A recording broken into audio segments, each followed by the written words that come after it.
The Krux Center in Coeur d'Alene is more than just a gym, it's also a community center. And membership numbers grew faster than they could have ever imagined. So when you combine all the people coming to lift weights in the gym with people going to events inside the theater at the same time, it was only a matter of time before parking would be hard to come by.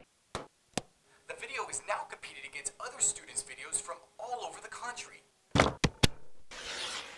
The winning video will be scored by 3 different categories. 25% comes from online voting. Another 25% is how many times the video clip was watched online. And the final 50% will be scored by the lawyers that came up with the competition. A local real estate company says that nearly 10% of all the homes that they have listed for sale have come from foreclosures.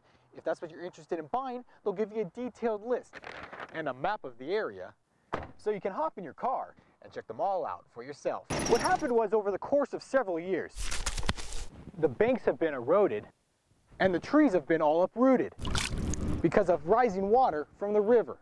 It's only a matter of time before the banks become unsafe. The great thing about this land is that it's already set to be farmed. The land has already been plowed, the irrigation has been laid, and fencing has been put up to keep out the deer. 20 sled dog teams competed out here on this beautiful day in Priest Lake, Idaho, and I talked with several sled dog owners, and the news of hearing that 100 sled dogs were slaughtered up at Whistler last April is just hard for many of them to believe that something like that could have happened. 3, 2, 1, hike! Good luck! These dogs are restless, highly energetic, and when it's time to go, they're fast. These guys were cruising and we were having a ball. Sled dog teams from around the Northwest competed in the 42nd annual Priest Lake Sled Dog Races. The course is great. The conditions are real good. These owners have a very close relationship with their dogs. We love them. Most of them are on the couch with us, so. They're very well taken care of. They eat the best dog food. So hearing the news of sled dogs being slaughtered is very unsettling. We love our dogs, so to us it was devastating. Mickey Douglas has been wearing a patch in memory of the slain animals. She says she doesn't understand how a group claiming to be a part of the sled dog community could make such a heinous business decision. Just the way it went down, and I mean, that's just not the way you treat the dogs that give you so much, and that's not the way our community treats our dogs, and it's not about that. Want one, Wilson? Dina McClure owns 7 dogs and has been racing for 20 years. She heard the headlines but refuses to read about the details. I love my dogs so much, and I can't imagine anything horrible happening, and I just, like I say, I just couldn't bring myself to read the article. As for Mickey, she wishes the owners of that business would have allowed people in the sled dog community to adopt the unwanted dogs rather than just getting rid of them. Hey, look at these dogs. They're your heart and soul. They give you everything, and to betray them like that was horrible. Reporting in Priest Lake, Idaho, Mike Perry, KHQ Local News. It's just after sunrise. Matthew and Kaya have just spent their 3rd night lost in the Shoshone County mountains. You can come right out of Avery itself. Search crews are mapping out their plan to go out and find the missing hunters. I want them to really hit that area tonight. Kaya's mother, Jackie, arrived into town late last night.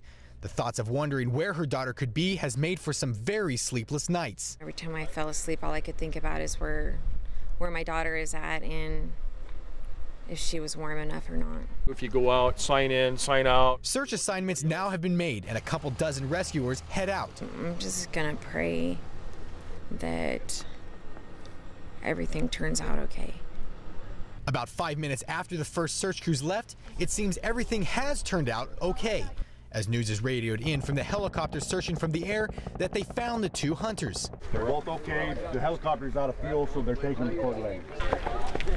They found you. Emotions have now quickly changed as family learns their loved ones are alive. They're okay though. They're okay. They're just on the way to quarantine. To the hospital. Here we go. I want to go. Yeah, I know. Joy, very happy, praising God because he's alive. She's okay. My baby's okay. That's all I care about. I just want to get up there and get her now. Almost an hour later, the chopper finally makes it back. Family is overjoyed with excitement as the 2 missing hunters emerge and walk towards them. And family is finally reunited.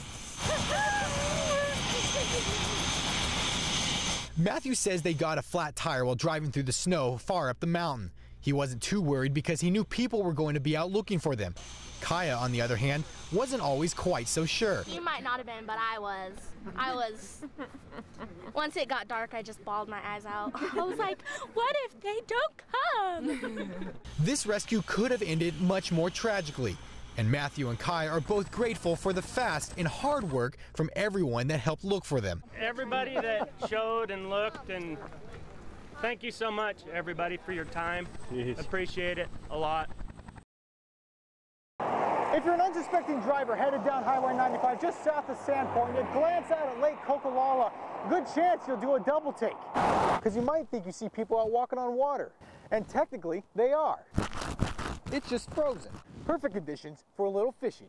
Get this ice out of here so it frees up the line. If you can't tell by the frozen lake, it's cold. And on this particular day, temperatures are much lower than normal. I don't think it's 20 degrees yet. It gets pretty raw. The wind makes it pretty biting out there. The holes tend to freeze up a little quicker today than it has been in the past. Today, only a handful of fishermen braved the frozen water. It's been a lot more people, but I suppose this cold snap kind of slowed them up. Some put up tents to block out the wind. It's not bad in here with the heater on. I got a little tent up here so the wind's not bothering me and a little heater. While others are a little more dedicated. It's a little more brutal without a windbreak, that's no doubt. And depending on who you ask, they'll tell you just how well the fish are biting. It's been doing really good. It's been pretty slow, actually. I've had a couple bites, but nothing seems to really want to hang on. Lake Kokolala has been frozen over since mid-December. It's about a foot thick. That's plenty of ice to keep these men safe. Just have to watch the ice and make sure there's enough there so you're safe. There's some guys come out here with hardly any ice. They're a little braver than me, I guess. Some might think it's crazy to walk out on a frozen lake in bitterly cold temperatures, but for these guys, that's all part of the fun. It's fun to go out and drill a hole in the ice. A lot of people are fair weather fishermen, and it doesn't really matter to me. Fishing's fishing, and it's a good time no matter what. Reporting on a frozen Lake Kokolala. That's fishing. Mike Perry, KHQ Local News.